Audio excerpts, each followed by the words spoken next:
What's up, guys? HockeyTikTockey is back with another video. Today we are doing a game recap of the Calgary Flames versus the Vegas Golden Knights.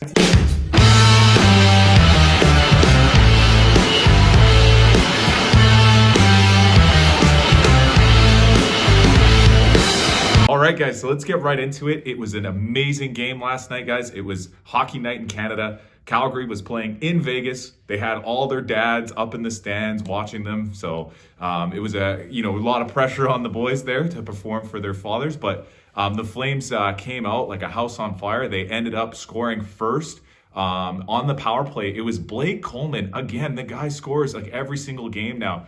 I saw a stat the other day that said in the last, I don't know what it was, I think 19 games, Coleman is sixth in the league in scoring. Only people who score more than him over that span is like Kucherov, McKinnon, maybe Hughes, and a couple others. I forget all the names, but it's crazy to see because Blake Coleman was not expected to be that high of a scorer this year.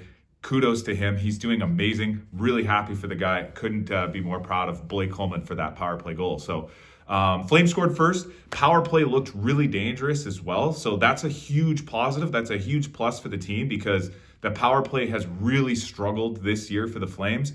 If anything, for the first half of the season, the Calgary Flames power play has pretty much been the biggest weak spot for the entire team. And probably what's been holding them back and seeing it kind of perform at a higher level over the last 10 or so games have been really strong. I pulled up the stats on the last 10 games. Calgary has scored at a 20% rate on the power play. I think they went 6 goals for 30 attempts on power play time. So that's trending in the right direction, guys. If we can see the Calgary Flames starting to, get better power play numbers, the rest of the team is starting to round into form. The last 3 or so games, Calgary has looked really strong on almost all facets, offense, defense, power play, penalty kill, everything. So that was really awesome to start the game. Blake Coleman on the power play. Next thing you know, Calgary took a 2-0 lead when Kadri ended up scoring. He was kind of coming in as the third man after Connor Zary and Rasmus Andersson had a 2-on-1. And Connor Zary made a crazy sort of push towards the net, ended up trying a little deke to get around the goaltender. He couldn't really get past him, and he held onto the puck and then kind of threw it out front. Kadri ended up tapping in the rebound.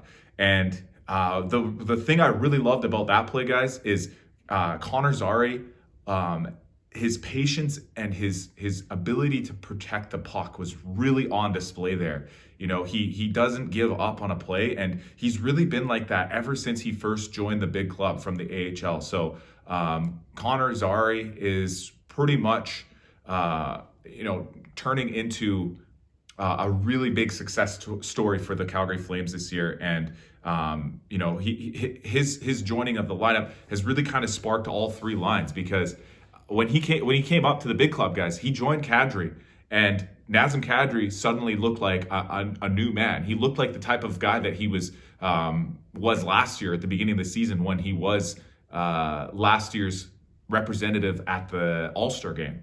So I've been really happy with his production ever since Connor Zary came up, and I'm sure most people have been as well. And I'm really, really intrigued and really excited to see what happens in the future with Connor Zary, because we might be looking at a really special prospect here, guys. In my opinion, since his joining of the league, Connor Zary has been the second best rookie of the year, behind only another Connor Bedard, who's unfortunately out with an injury right now. So out of all the Connors in the NHL, Connor Zary is probably at least in the top maybe 3 or 4. So that's really exciting to hear, guys. Really exciting news, the fact that he's doing that well, and couldn't be more proud of the young man, Connor Zary. He's a really awesome player, and really good to see the Calgary Flames finally having some young talent joining the lineup. Because if you guys remember at the beginning of this season, Craig Conroy came out and said he wants to make the team younger. He wants to move in a direction where most of the players are sort of having a lot more runway in terms of their careers and start moving out some of the veterans. So we saw that from the beginning of the year. The fourth line players like Lewis and Richie, Lucic moved on to other clubs or different, different teams, that sort of thing. And we've seen guys like Pospisil, Zari, get more time into the lineup. The trade with Toffoli for Sharangovich, is moving the team into a younger direction. So that was really awesome to see, guys. The fact that, even though things are still tough for the Flames in terms of their positioning in the standings, they're not even quite in a playoff spot yet. They keep inching closer. And at this point of the season, this is the best points percentage they've ever been at since literally game one when they won the first game of the year, which doesn't really count because a sample size of one game doesn't really mean anything. So great first period for the Flames. Second period, Backlund ended up scoring on a 2-on-1 with Mangiapane. It was a really, really beautiful play. If you see the replay on it, guys, Mangiapane and Backlund kind of came in together with one defenseman between them. Mangiapane makes a cross ice pass through the defenseman somehow. He gets it over him, doesn't get deflected or blocked in any way, and Backlund ends up scoring. So the great thing about that is that Backlund, Mangiapane, and Coleman line has been firing on all cylinders ever since Mangiapane came back down to that third line. So the depth is starting to show for the Calgary Flames at this point. They have the Huberdeau, Sharangovich, Lindholm line going. They have the Kadri and the Kids line going. Now they have Backlund, Coleman, and Mangiapane, who have been strong all year, but they're still pumping away. So the only sort of sore spot that we can find right now for the Flames is maybe the fourth line needs a little bit of an injection of something to get them back into the mix. And I think if we see that happen, guys, I truly believe in my heart of hearts that the Flames can make the playoffs and any team that gets in can make a run. So that third goal, for the Flames was a huge one. It was a beauty. Great assist by Mange for his 200th point as a NHL player. So really proud of him. Really awesome play there. And hopefully, this can be more of a spark for Mangiapane's production because it has been a little bit down this year. And in the last few games, ever since that little switch with Huberdeau, he's been trending back up. So hats off to him. Third period rolls around and Vegas starts to come back a little.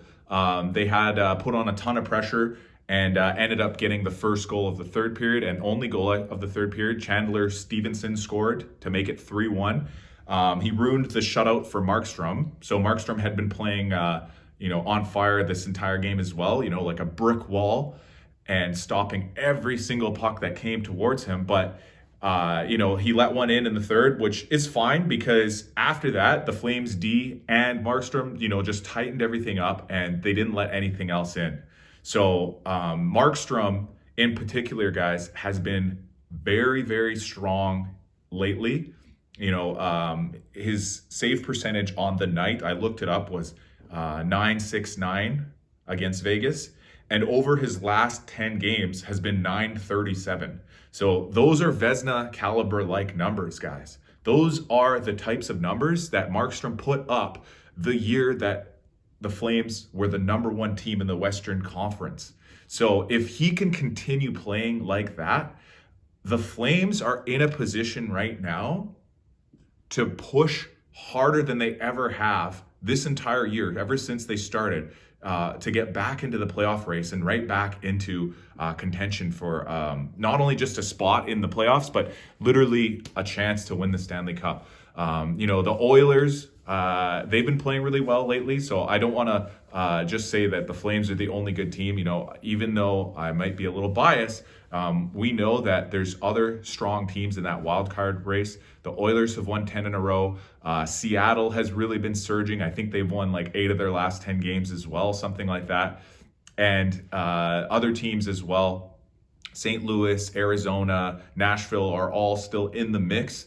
But I believe that out of all those teams that we just talked about, the Calgary Flames, with Jacob Markstrom playing the way he is, have the legitimate best chance to make one of those wild card spots and at least make a push for the playoffs. So thank you guys so much for watching this video. I hope that you can subscribe, share it, like it, do whatever you need to. Comment down below if you enjoy this type of content, and let me know if you want to see any other type of Flames or hockey related content in the future, and put it in the suggestion in the comments. So yeah, have a great day, guys, and see you later.